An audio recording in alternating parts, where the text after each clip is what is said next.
This podcast has been brought to you by Seeker's Guidance, the Global Islamic Seminary. Help us spread the light of prophetic guidance to millions around the world by becoming a monthly supporter.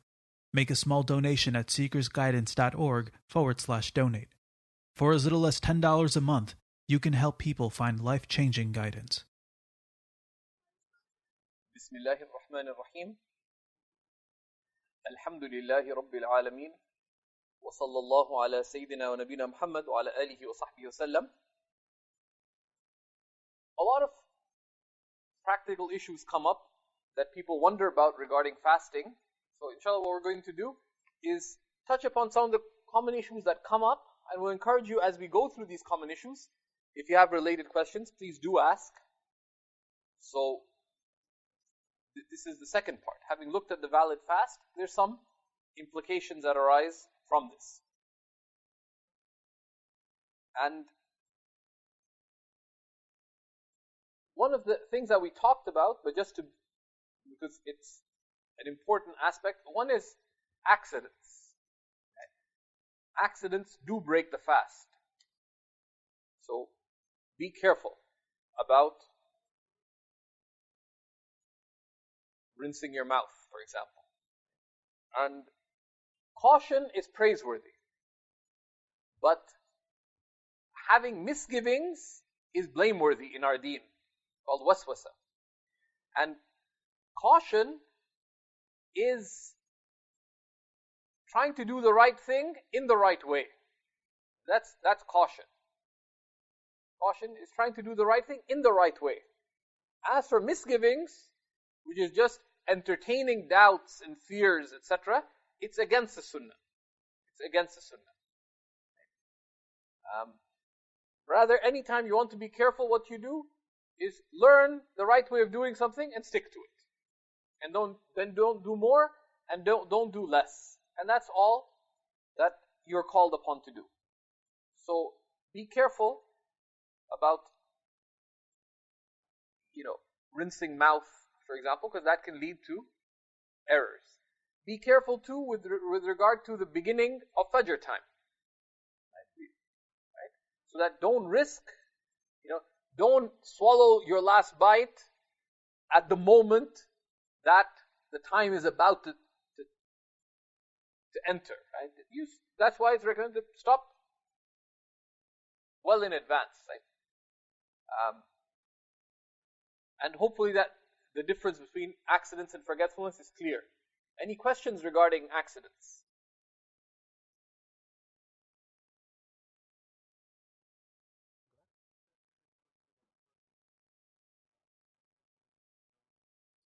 Yes, smell is not a problem, but don't spray the perfume into your nose. Right? Like if you have that would be a problem. But let's say, if you're clumsy like me, you're trying to put perfume on your neck or wherever, and it goes up your nose by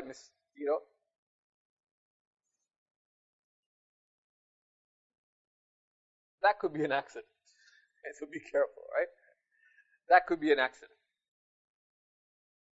But someone douses you with a whole bunch of perfume, right? Let's say they have some kind of perfume puffer, right?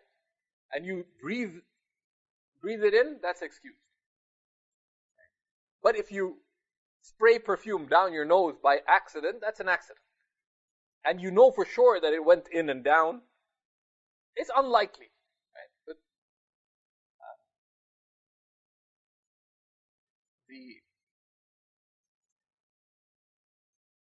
a common question that arises, what if you find the fasting difficult?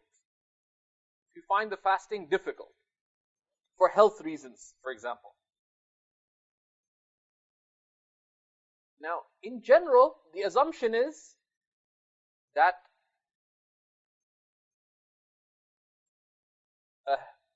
an adult who is not traveling and who does not have a genuine excuse, they're expected to fast. An adult, male or female, if they're not traveling or sick, and sick doesn't mean just that they're ill, but they may Sickness includes any kind of health condition, right? Or some other matter that would make fasting difficult, the assumption is that one has to fast. And Allah subhanahu wa ta'ala promises, وَأَن تَصُومُوا خَيْرٌ لَكُمْ. And for you to fast is better for you, in general.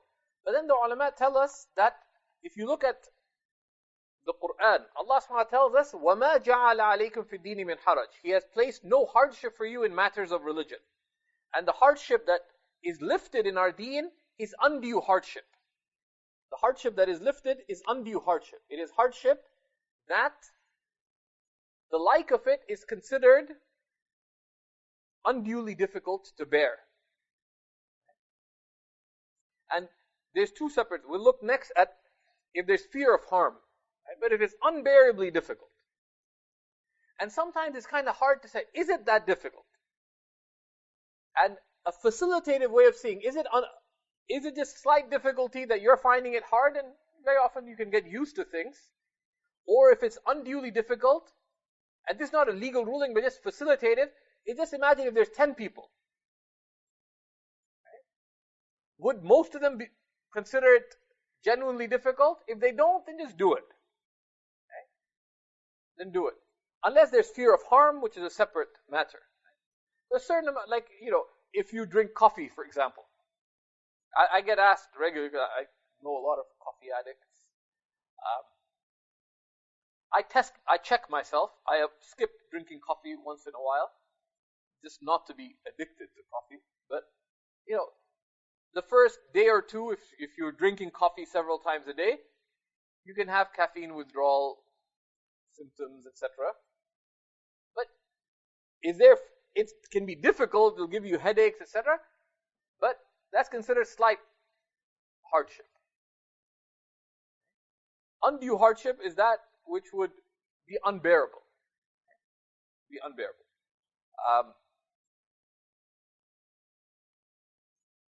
But this arises, some people are in northern latitudes, etc., where the fast is very long, etc. And, signs, for example, like, you start getting dizzy, or you're going to vomit, or, faint, or, there's a separate thing if there's fear of harm to your health, that's a separate matter. But what you do if there is fear of harm, you do fast, and when there's even the beginning of such symptoms, then you would stop.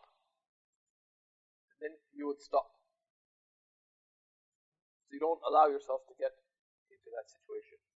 But here in Toronto, for example, the fast is not that long that would be considered unusually difficult. Any questions here?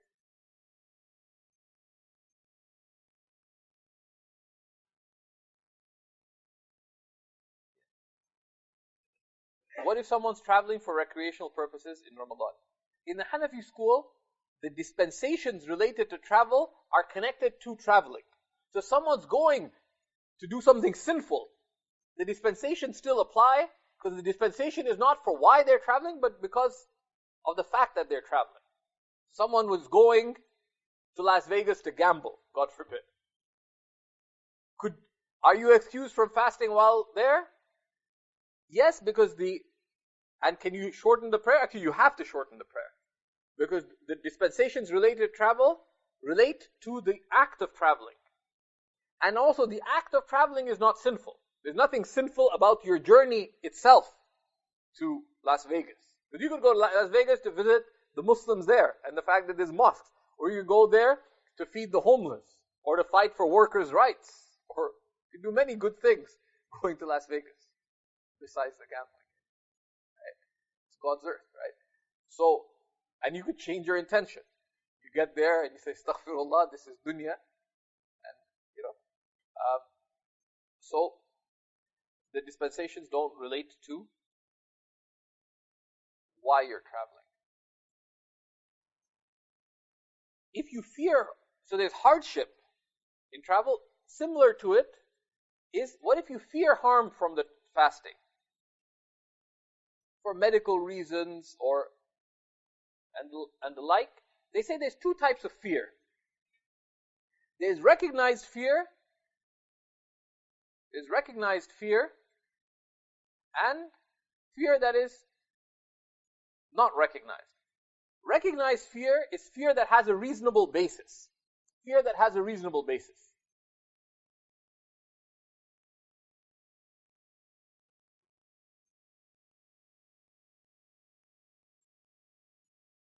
And not recognized fear is one that does not have a recognized basis, right? It's considered baseless. It's like the person doesn't leave their house and say, what if I get run over by a car? It's a possibility, but is it a reasonable possibility? No. But could you die, could you suddenly have a massive heart attack if you're fasting? Possible, but is it something that reasonably occurs to people who are fasting? No. So that's not recognized. This gets tricky when you seek medical opinion. Because doctors generally, and I've actually tested some doctor friends. I asked, if someone has this, should they fast? No, it's better to avoid it. I took them to task. What relationship is there between an eye infection and your fast? Says, none. So then why do you say it's better not to fast? Just in case. Right? And doctors, and this is worse if you're south of the border. In the US, they're terrified of liability issues, right? Even Muslim doctors, right? They're terrified. So a doctor is not giving you a fatwa. Right? A doctor is not giving you a fatwa. A doctor is giving you an expert opinion. You're the person who's morally responsible. So practically, unless the doctor is not just an expert in their field, but they're someone who's religiously upright and who knows how to apply their expert knowledge to the religious considerations, you take their opinion as an expert judgment. You're the person morally responsible. You assess, is this reasonable fear of harm or not? So don't seek a fatwa from your doctor. Ask them, okay, what is the fear? Right? Because you ask a doctor in any situation, they'll say, generally, and there's some who are better at it. Actually, here, Canada, things are less, there's less fear of liability, etc. They tend to be more reasonable, and a lot of doctors, even in the broader society, they'll have experience with Muslim patients, etc. And so you take their opinion into account, but ask yourself, is this reasonable fear of harm, or is it just far-fetched? Is this far-fetched? And the basis is that in most circumstances, fasting normally does not harm. There's enough Muslims out there fasting that would establish that, right? It's not something that you're the first person fasting on earth. So, if there's, some kind of, but you take expert opinion into account. So if you have a particular health condition, they say, if there's reasonable fear, right? And what is there that this could affect, for example, someone's diabetic, for example, someone has a particular condition and it disturbing their schedule of medication, it could reasonably lead to harmful consequences, then yeah, harm is warded off in our deen. Right? Any questions here? That's the principle. There's many applications to this. So you ask yourself the question: is there a reasonable fear of harm? If there is, you don't have to be sure that there'll be harm, but there's reasonable fear. And that reasonable fear could be based on previous experience. Last time you tried to fast in that kind of way, you fainted and fell straight into the toilet. Or there's clear signs that no two people will tell you that you can fast in that kind of case. Or thirdly, you got an expert opinion and you're reasonably sure that this establishes reasonable fear. And that's what you do with most doctors' opinion.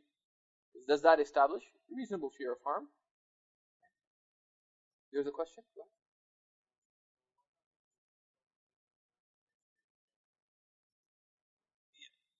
No, so sports are not an excuse from fasting. Sports are not an excuse from fasting. can you engage in exercise or sport or any other physical activity while you're fasting? Yes, but the fasting is an obligation. Fasting is regularly mentioned with prayer.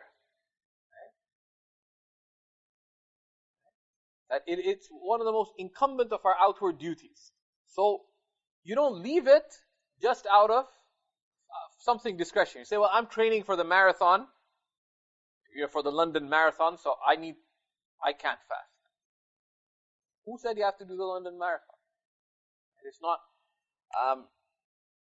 And with sports, it gets, there's ways, but actually, leading athletes regularly fast, as we know in the NBA. A lot of soccer players in Europe there are many Muslims, especially in France and elsewhere, and so many of them do fast. But technically, you are obligated to fast if you're a resident. Now, many athletes, there's a way around. That's why, in exceptional cases, consult, because many athletes, they're considered travelers anyways. So the rulings of travelers may well apply to them. Right? They may well apply to them, and they should consult. Right? That's why a general ruling doesn't necessarily apply to every particular. Someone may be considered a traveler, and in some sensitive professions, you could legally remain a traveler and not have to fast. Right? There's ways, and that's why people should consult. Because often things are much easier than people imagine. But, fear of not doing well on an exam is a poor excuse. Right? In the general case. Fast, and if anything, and that's one of the reasons one should be used to one's acts of worship, right? If you get accustomed to fasting, fasting should not weaken you. The basis of the fasting should not weaken you.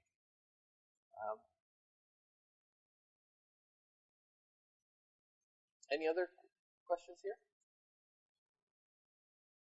Where there's a very obvious question that people have when there's fear with respect to fasting is pregnancy and nursing. And that's one of the common cases of fear.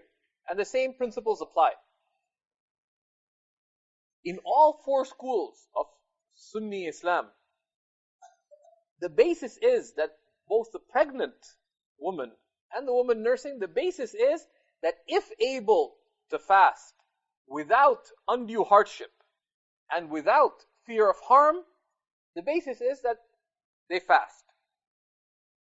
But if there is undue hardship, it totally drains the person and they're not, and it's unbearable, or there's fear of harm. They have a particular sensitive medical condition. Or there's, with respect to nursing, there's fear of harm for the baby while nursing, or for the nursing child. If there's fear of harm, it's affecting the milk supply, for example, in a significant manner. Then one does not have to fast. And different people are different. There's some people who fast. I once mentioned in class that I know a number of people who, and many women can't fast. So this one sister, she's like really tough person. It's caused many problems. Married, but anyway, she said, I'm 8 months pregnant, and I go to the gym. It was like some shocking number of times a week. I was kind of worried just because, who goes to the gym 6 days a week? And I'm like, too much information. I do strength training and this, and I fast. Okay, did I say it's haram for you to fast? No, but some people are able to fast while pregnant and nursing, and for other people, it can be an undue hardship. If it is, then you don't have to fast. If there's some reasonable fear of harm for the mother or for the child, then one does not need to fast. In Jordan, our next door neighbors were Bedouins. It was one of the coolest experiences in my life. And the Bedouin lady, she told my wife, you Westerners you're weak. Said we would still be taking care of, we'd be still shepherding our sheep while pregnant, while fasting, and we deliver our babies in the fields. and just wrap it in a cloth and continue shepherding. Okay. Like, God bless you. But, the deen is for everybody. For the physically strong and for the physically weak. Right? And there's a whole range of, but there is a misperception that pregnancy is an automatic dispensation from fasting. That's not the case. That nursing is an automatic dispensation from fasting. That's not the case. If there's fear of harm, reasonable fear of harm, that it is genuine hardship or reasonable fear of harm, then yes, there's no hardship, no harm in our deen. But if it's not difficult, and there's no reasonable fear of harm, then one fasts. And if not sure, begin. And begin. If someone's pregnant, be properly nourished. Begin the fast, and if you begin feeling that this will be unbearably difficult, then before it becomes that way, you can break your fast. And then try again. You may find that it becomes easier, or you may realize that no, this is unduly difficult, then it's lifted. Any questions here? Go ahead.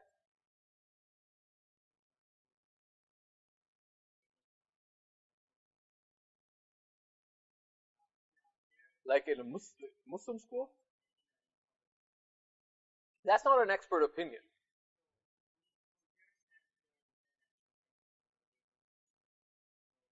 No, that's not true. Like one would question authority.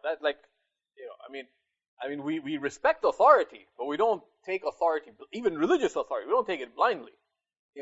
Shaykh gives a bizarre fatwa, we don't have to listen to it, right? Like you ask, ultimately we're morally responsible, right? We're morally responsible. Someone says something bizarre, I say, well, they're the experts. So if your doctor makes an obvious mistake, like you have a heart condition and they give you medicine that just from general reading, that this is actually not for heart patients, and you take it and you die, on the day of judgment, could you say, well, that's what the doctor said? No.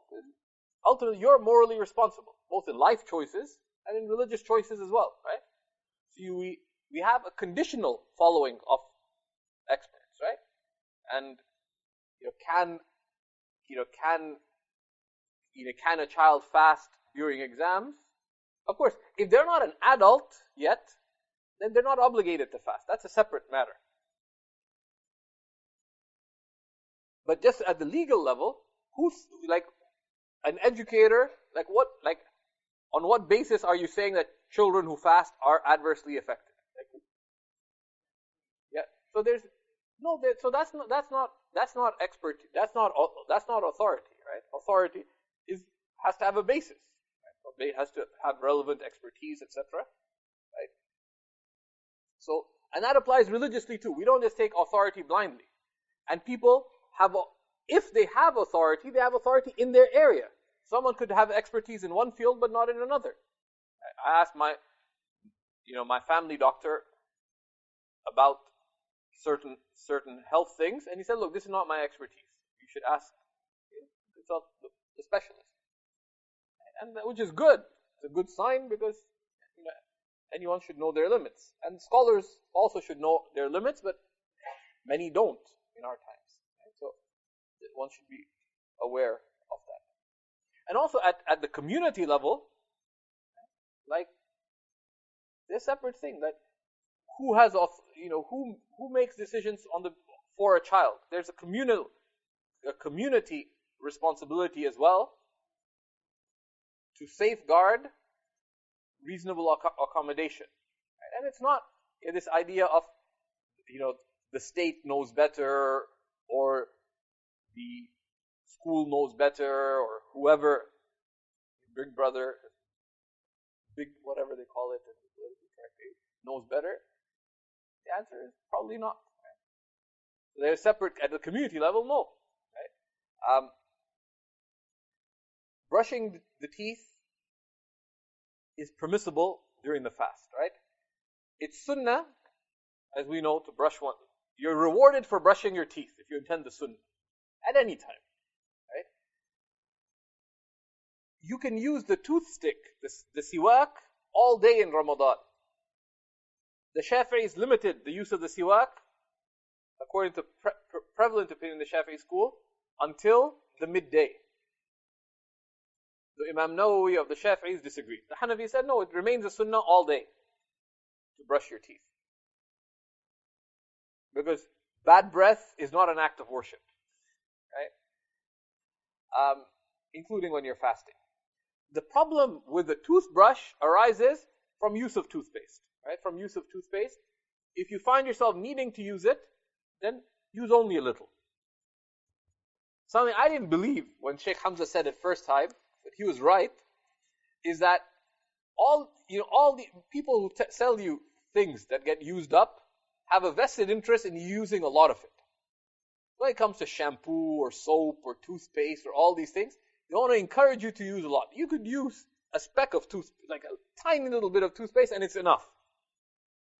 But they don't want you to do that. They don't want you, like, all the images show like 10 times more toothpaste than you probably need. So if you just use a little,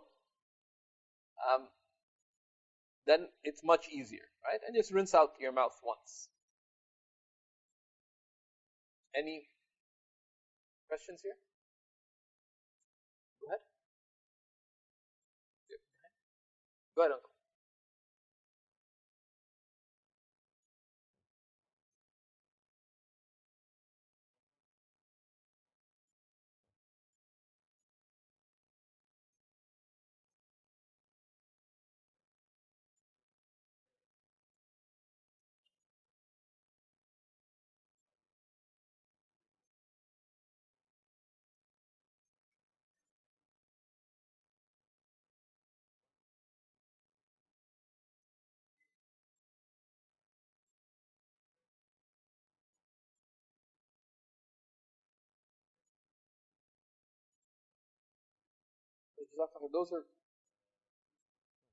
So the first question, that if someone works in some very physically demanding work, such that before the end of the day, they need to break their fast.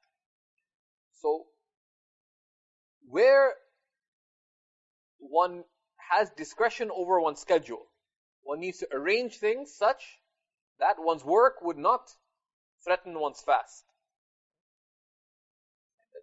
You adjust your timings, etc. You work a night shift, or you adjust things to be able to fast. Or maybe, in many lines of work, there's different aspects of the work. You could be assigned to something less physically demanding, etc. So with respect to the work itself, or you know that you need a lot more energy, so you find out how to take care of your, to have the proper nutrition, etc. To be able to do that, if you can, then you have to take the means to be able to fast.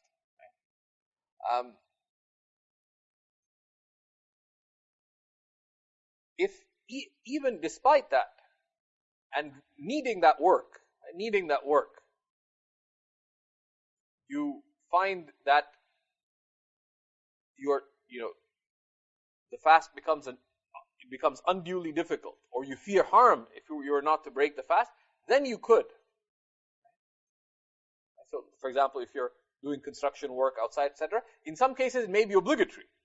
Like if there's a heat wave and you're working outside, and if you don't break your fast, you may die. It'll be obligatory to break your fast. Right?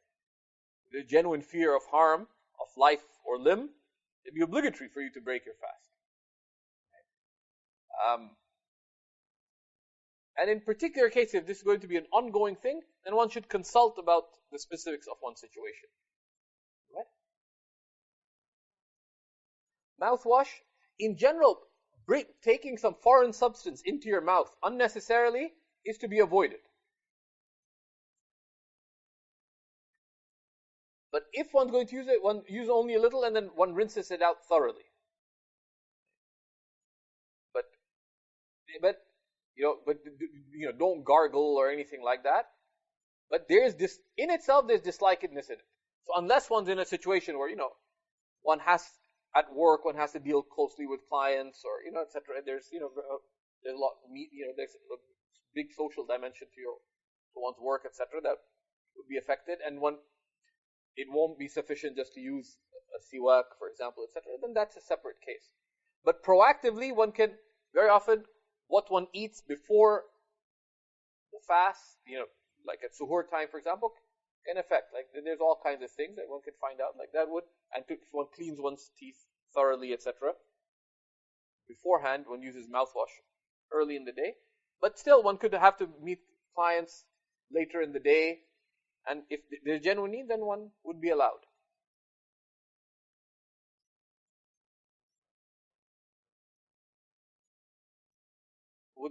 Would the siwak be the best option? It can, but there's a lot of consideration for some people. Some people have sensitive gums, and if they use a siwak, their gums bleed, for example. Or someone just has so much bad breath that it needs sort of, they need to sort of do the equivalent of fumigating their mouth, right? So there's leeway. Okay? Now, what if you need to take medication? If you can structure it around the fast, then you structure it around the fast. Okay? You have to also ask, there's a difference between medication that you need for treatment, right? And things that you take that would be considered to be akin to supplements for health. So I take whatever supplement twice a day. Well, you don't have to. Firstly, that's not medication. Right? That's a supplement. Someone, whatever they take. It's not a medical comment, but let's say they take vitamin D twice a day, for example. Don't take it. And the sign that something is a supplement is that it's for strength, it's for improving your health rather than for treatment and healing. And then with the medication, one has to ask, is there genuine need? Is there fear of harm? Is it warding off undue hardship, etc.? So, if one is able to restructure it, or get different doses. Some things, the ideal way you would have it is 3 times a day. It's also possible to have it once a day, and you can have it at suhoor or iftar time, then that's fine. But if you can't, and it is genuinely needed, then you may be excused from fasting.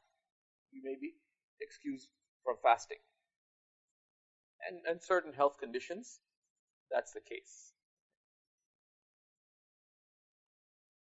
And it's good to get a doctor's opinion on that, and ask yourself, is this reasonable hardship or reasonable fear of harm? And in that kind of case, where you wanted to fast, but due to genuine fear or hardship, you're not able to fast, you do not miss out on the reward in any way whatsoever. You have the full reward of wanting to fast. And then if you are later able to fast and you do so then, you're rewarded a second time for the actual fasting. So it's mercy from Allah subhanahu wa ta'ala. Now, just a small note here. One should keep in mind that there's fiqh to healthy living.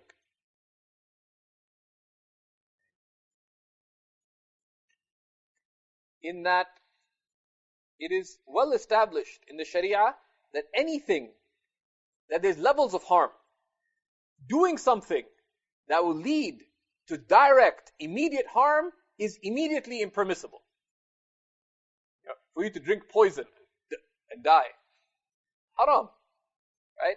Anything that will lead to direct, immediate harm in loss of life or limb or other grave harm is immediately haram. But there's 2 other levels of harm.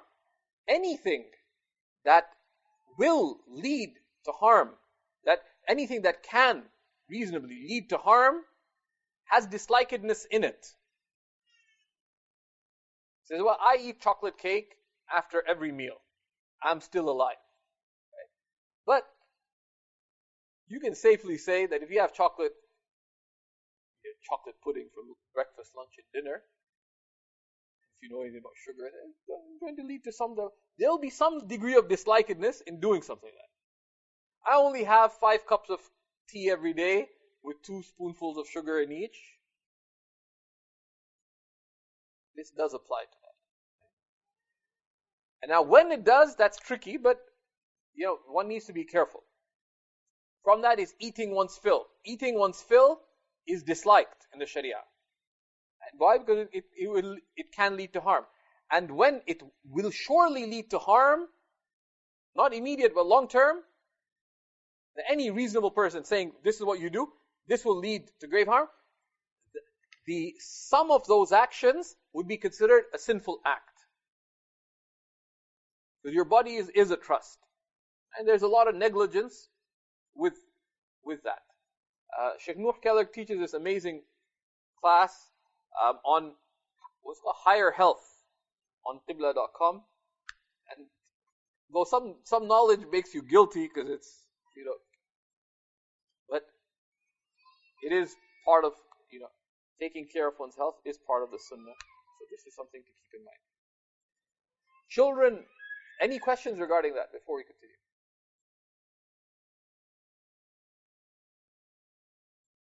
Go ahead.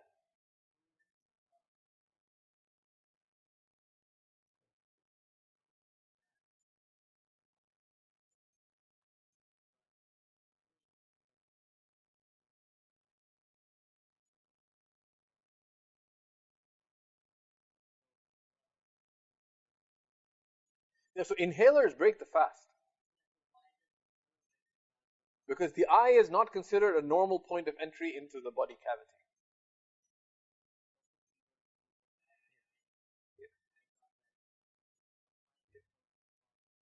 No. If you applied it to you don't apply it to your eyelid, and sometimes it can just be pure waswasa, pure misgivings. Because you smelled it, because especially, fresher kuhl has its slight smell to it. And that could trigger all kinds of funny things. So, in general, ignore sensations. Right? Children and fasting, before they're 7, there's a general you generally encourage them in whichever way one chooses to encourage them to fast. But from the age of 7, one specifically encourages them to fast, to get them used to it. And and this works differently for different children and different parents, but we see from the prophetic guidance with respect to prayer, and it applies to fasting as well. From the age of 7, you begin specifically encouraging them to fast, such that by the age of 10, they're now ready to fast the whole month of Ramadan. And this is from mercy. So from before that, you get them used to the idea of fasting, even from before they're 7, but there's no specific emphasis nor expectation. From the age of 7, they're specifically encouraged with an increasing degree of emphasis till they reach the age of 10. By the age of 10, they're not yet adults. They're not yet morally responsible, but 7, 8, 9, 10, right? Over 3 or 4 years, depending how you count it, right? They should get used to being to their prayer, likewise, their fasting. From the age of 10, what's expected of an adult is expected of a 10-year-old child. If you could erase a term from your parenting vocabulary, and you do very well to erase it, there's no such thing as a teenager. There's no such thing as a teenager. That's a consumerist construction to encourage foolish behavior. Foolish behavior you can make much more money off than intelligent behavior. Right? A 10-year-old is on the way to becoming an adult. Right? A child, once they hit their puberty, they're a young adult. They're an adult in training. And they're not yet fully adult. So if some random guy called Amir has $10 million, $100 million, if he gives 10 million to his child at the age of 12, and the child squanders it, you're the fool, right? You're the fool for giving that, right? So, because they're still an adult in training, but they're dealt with as an adult, right? And that's something important to keep in mind. And after the age of 10, with these previous things considered, they're disciplined regarding it if they don't, if they're negligent. And of course, this just as a matter of context, and we have to stop very soon. But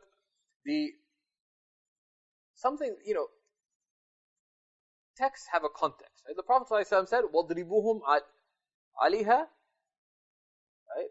And literally it says, if you translate it literally, and hit them regarding it once after they're 10. But any sensible person, right, hitting the child, right, is not sunnah. It's not an act of worship. So it's okay, 1 hit, 10 rewards, 2, 20, 30, 40, 50. If that's the case, then just don't let them pray and just keep hitting them. You get lots of reward. Every prayer, hit them a few times, you get some reward. That's not the case. Right? That's not the case. The darb here, firstly, the Prophet never ever hit anyone. He never hit a spouse. He never hit a child. The Prophet ﷺ never ever hit an animal. An animal, the Prophet never hit. The Prophet ﷺ, contrary to just general norms, not just of his own people, but everywhere, when he rode an animal, a donkey or a mule or a horse or a camel, he would not strike the animal. Rather, he would nudge the animal out of his exceeding mercy. From that, Imam Abu Hanifa took that even if you strike an animal like a horse normally, if I'm riding Sidi Amir's horse and I struck it normally, just within what's considered normal striking of the horse, and the horse died, I have to compensate you for the horse, even though that was within normal usage. Because why did I hit the horse? I could have done something else. So, and Imam Hanif, there's reasons why, the basis being the practice of the Prophet ﷺ. So this is a misconception.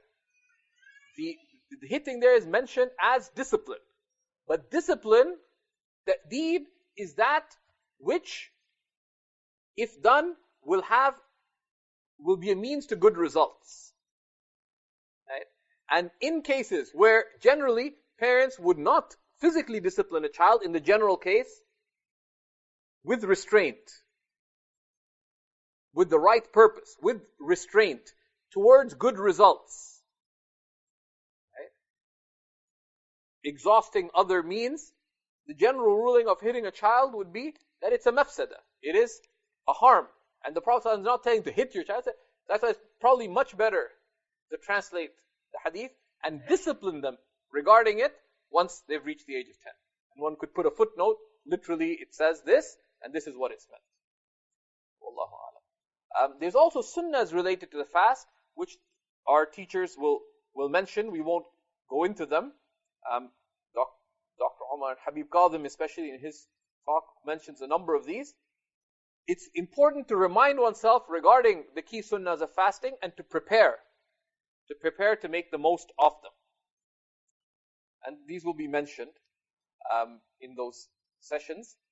Keep in mind, don't neglect Taraweeh. Taraweeh is an emphasized sunnah. 20 rak'ahs is considered sunnah across the 4 schools. It's not a controversial matter. Right? It is sunnah. So someone doesn't want to do it. If you pray 2 rak'ahs, you are rewarded for praying 2 rak'ahs. But the sunnah itself, as is clear from the time of Sayyidina Umar ibn al-Khattab, and who only did that which the Sahaba understood to be the prophetic practice, was that 20 rak'ahs were prayed. Some prayed more than that. And it's sunnah for men and women. Congregation is recommended if you're able to catch the congregation. The time is late. If you can only catch a little of the congregation, catch what you can. If you can't catch any of the congregation, still try to pray it, even if you do it briefly. The Prophet ﷺ said, whoever stands in Ramadan out of faith and sincere seeking of reward, all their past sins are forgiven. There's tremendous reward in Taraweeh. Do it. And if you find it difficult, do the best you can.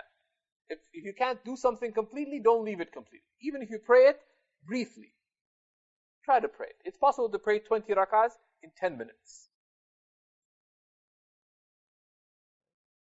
Without being hasty. Right? And there's great benefit in it. last thing we're going to mention is part of the month of Ramadan is the social dimension.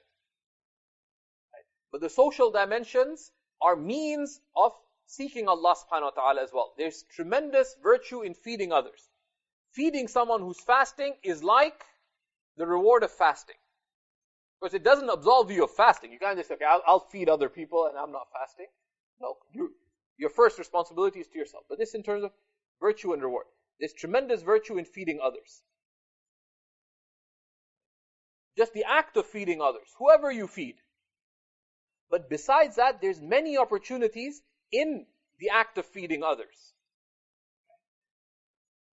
Especially in Ramadan. This is an opportunity to reconnect, to strengthen, or reconnect family ties. There's family members and it's easy to get disconnected, even with close family members.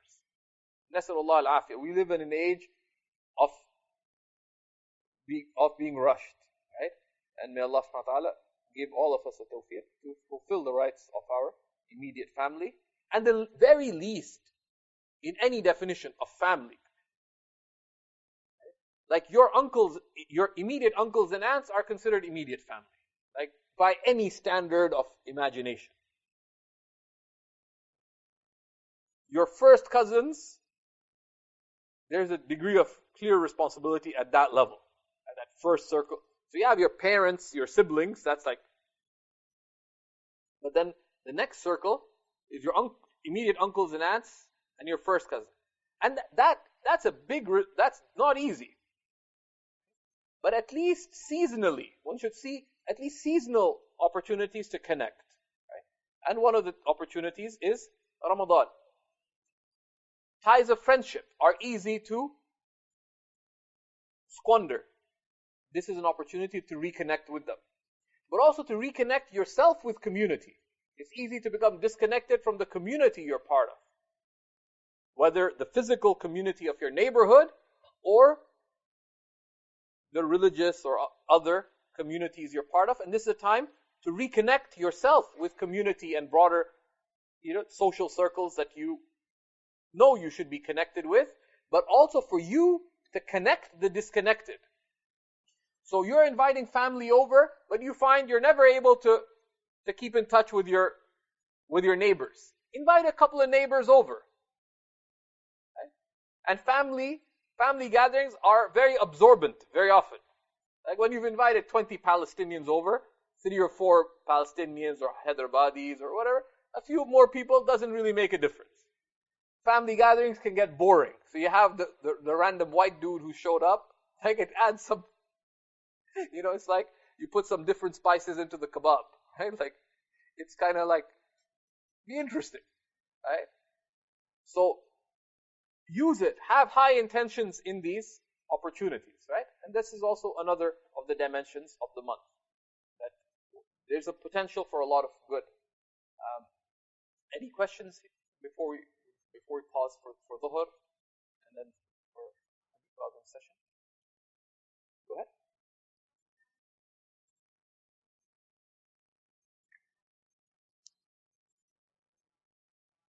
Yeah. So, how do you balance between the social dimensions and the spiritual dimension? One is that it's part of Allah subhanahu wa ta'ala's wisdom that He's given us many doors of turning to Him. Right? And they say, if Allah opens certain doors of good for you, then stick to them. And you may find, that's why the Prophet ﷺ said, "Istafti qalbak," ask your heart. And what do you ask your heart? The heart is the capacity within you that turns towards others. Right? And that has in an emotive sense with other people, but it's the capacity within you, the spiritual heart is the capacity within you that turns towards the pleasure of Allah subhanahu wa ta'ala. So what do you ask your heart? The Prophet said, "Istafti qalbak." Ask your heart that what will be more pleasing to Allah subhanahu wa ta'ala. Normally, you try to strike some kind of balance. But in some cases, there may be a very particular thing that you need to do. You may be in a situation where you caused a major family crisis. You told all your cousins and relatives that you were all going to hell. Don't never do anything. Let's say you told them all you're going to hell. And then your parents are mad at you. Your siblings are estranged. So maybe you might spend the whole month of Ramadan just doing a fix-up job. You're trying to fix all your family relations because you messed them up. Okay? Maybe that's the act of worship for you. Okay? But Ramadan is primarily a month of turning to Allah subhanahu wa ta'ala. That's the primary thing. It's very clear from the verses that we pointed to in the beginning, from Surah Al-Baqarah. But the social, because you're going to eat anyways. Right? That's one. So you're going to eat anyways. Have other people eat with you. One of the aspects, how do you strike the balance? One thing is to follow the sunnah. And one of the sunnahs with respect to food is not to have takalluf. Is not to be, not to. And takalluf is very difficult word to translate. Takalluf is not to make things excessive or overbearing or difficult. It's sunnah to invite people. It's not sunnah to cook many different types of food. Rather, the Prophet ﷺ encouraged, خَيْرُ الطَّعَامْ مَكَثُرَتْ عَلَيْهِ الْأَيَادِي. The best of food is what most hands eat from.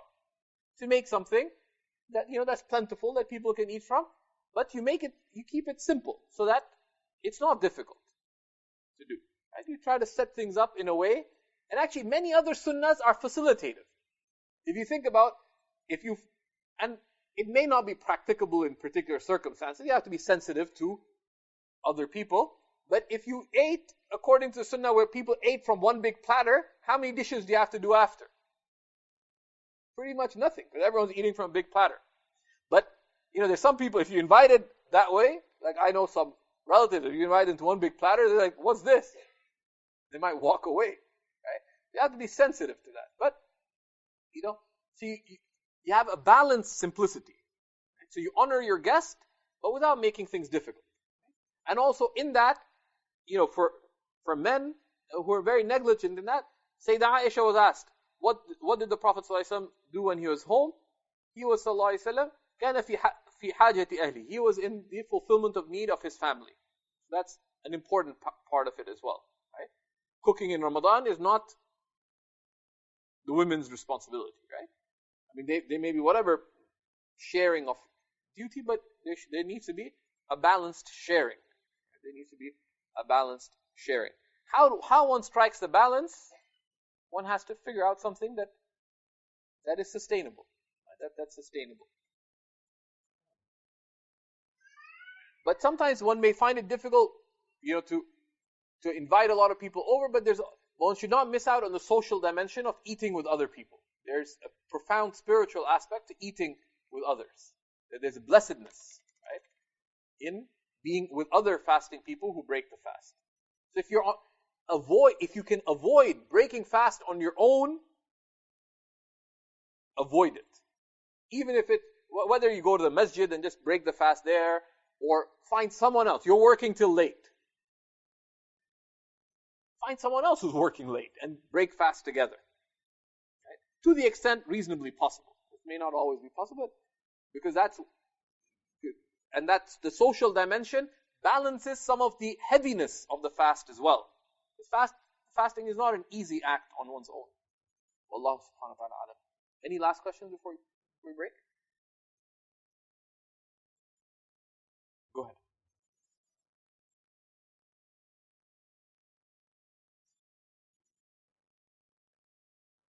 Yeah. So if you take a deliberate bath, sorry, I forgot that question.